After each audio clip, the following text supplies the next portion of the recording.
দীর্ঘ 17 বছর দেশে কোনো আইনের শাসন ছিল না। জঙ্গল সলিমপুর সহ অন্যান্য জায়গায় যেখানে র্যাবের উপরে এবং পুলিশ বাহিনীর উপরে আক্রমণ হয়েছে, সেটা আপনাদের মতো আমরা খুব গভীরভাবে দেখেছি এবং এর উপরে আমরা অ্যাকশন নিচ্ছি।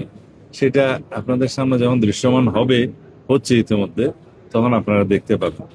আমরা এটা এই জন্যেই এটা অনুমান করতে পারি, দীর্ঘ 17 বছর দেশে কোনো আইনের শাসন ছিল না।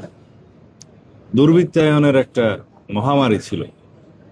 তারা মনে করেছে জঙ্গল সলিমপুর আমরা যেভাবে একটা রাষ্ট্রের ভিতরে রাষ্ট্র হতে দেখেছি, সেটাকে যখন আমরা আইন শৃঙ্খলা রক্ষাকারী বাহিনীর নিয়ন্ত্রণে আনতে পারলাম, ওখানে একটা যৌথ অভিযান চলেছে, অনেক অস্ত্র উদ্ধার হয়েছে, অনেক দাগী আসামি গ্রেফতার হয়েছে।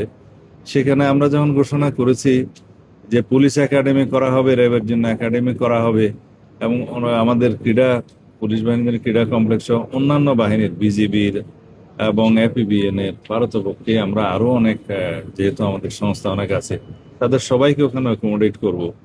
ওইখানে চট্টগ্রাম জেলা মানে কারাগার স্থানান্তর হওয়ার কথা আগে থেকেই।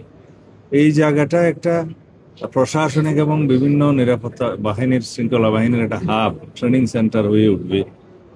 সেই জায়গাটায় যাতে সন্ত্রাসীরা তাদের তাদের যে আড্ডা ছিল, সেটা আবার পুনরায় রাখতে পারে, সেজন্য তাদের চেষ্টা আছে।